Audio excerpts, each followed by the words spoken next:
Things are getting very, very interesting. About 1 hour ago, as I speak, Rigathi Gachagua and his wife, Pastor Dorcas Rigathi, taking to their Facebook accounts, have shared out very interesting posts. His Excellency Rigathi Gachagua, EGH, home sweet home, thanking God for the gift of my family. The smell of fresh grass, sounds of chirping birds is what a happy family needs. I will remain forever grateful to God for giving me a loving and supportive family. We are happy to be home, where I was born and brought up. I can't wait for the morning to take my walk in Hombe Forest, enjoy the beautiful scenery of Mount Kenya as I thank God for his kindness. God bless Kenya. And you are seeing Rigathi Gachagua has shared out that beautiful photo of himself, his wife, and their 2 sons. He's saying home sweet home. And then he says, we are happy to be home where I was born and brought up. I think that's the way to go. A public office should not be a life and death kind of a thing. If your services are no longer needed, the best thing to do is to quit. I'm seeing a Rigathi Gachagua who is now accepting the reality that he has been impeached. He's now coming to terms with that reality. And this is good for his health. I believe Rigathi Gachagua should now spend some time alone with his family. Let him keep away from the lawyers, from the politicians who are hell-bent on using him for their own political mileages. Politicians such as Wamuchomba, Kate Waruguru, Kiambu Senator Thangwa, those politicians, they don't care about Rigathi's health. They just want to use Rigathi for their own political mileages. For them to win re-elections, they don't care whether Rigathi will be politically irrelevant or not. They just want to use him. It's important for Rigathi now to spend some time alone with his family. Let him keep away from the lawyers and from the politicians. On the part of Dorcas, this is what she said. Pastor Dorcas Rigathi, we give God all the glory. It is easy to look at the challenges and circumstances surrounding you and forget the cardinal rule of a believer. Today, my family and I choose to give a prayer of thanksgiving, understanding that God remains sovereign, whether he saves us from fire or not. Daniel 3:16-18. We give thanks to God for his awesome faithfulness. We call him Ebenezer, for this far we celebrate him. We have seen his mercy and experienced his goodness. Glory and honor be to his holy name. Like Job 13:15-16, though he slay me, yet will I hope in him. I will surely defend my ways to his face. Indeed, this will turn out for my deliverance, for no godless person would dare come before me. We appreciate your love and prayers. May God bless you all. William Ruto has turned Pastor Dorcas Rigathi into a motivational speaker.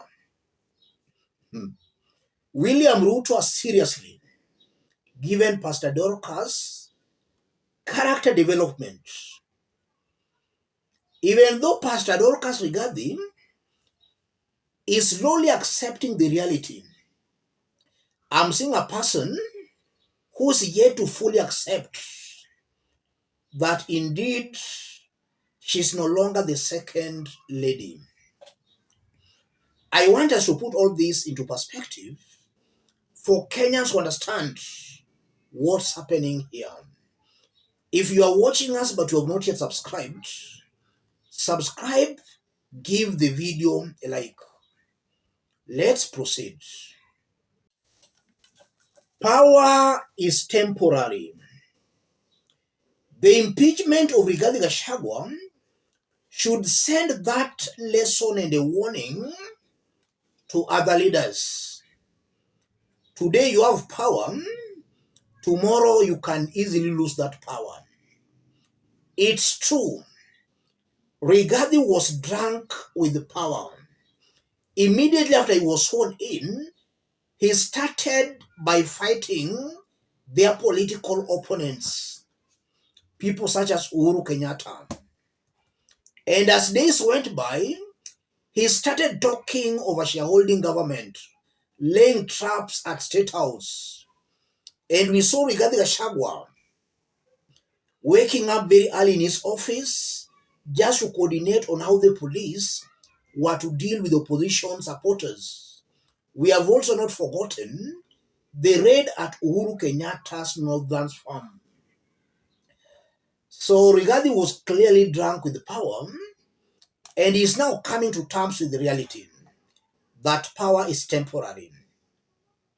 This is a welcomed move in that it's good for Rigathi Gachagua's health, but also Kenyans should not sympathize or mourn Rigathi Gachagua. He brought this upon himself, and I've always explained here that Kenyans should not sympathize or mourn Rigathi Gachagua. This is a confirmation that Rigathi Gachagua and his family, they are now accepting that it's over. It's done and dusted. They cannot do anything to overturn what happened today. They can't overturn the fact that Kithure Kindiki is now the deputy president. And that's also a good realization because it can help Rigathi Gachagua move on. The lawyers should now not lie to him or give him false hopes that, we can still overturn the swearing in. It's done and dusted. And that's what Rigathi Gachagua is just acknowledging by saying home sweet home. He has accepted to go home. That's very good. And now to his future political endeavors. Rigathi will not be able, or he won't be eligible to contest for any seat, at least for the next 10 years.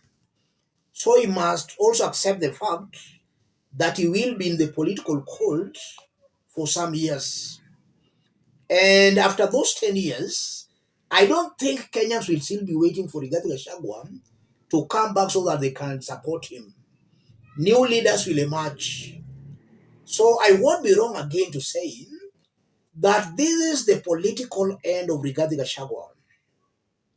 Kenyans will easily forget about Rigathi Gachagua and will just remember Rigathi Gachagua as a deputy president who was impeached. He only served for 2 years. I think that's what Kenyans will remember of Rigathi Gachagua. In the shareholding remarks, Mtego, those are the things Kenyans will remember of Rigathi Gachagua. In the last 2 years, he has served as Kenya's deputy president. There was nothing tangible Rigathi did that made life better for the mountain or for his people in Nyeri. Nothing at all. We just remember of the Mchere na Nyama. And that's a fact. Nothing tangible in the 2 years has been the deputy president. So he also goes home as a leader who did nothing meaningful to his people.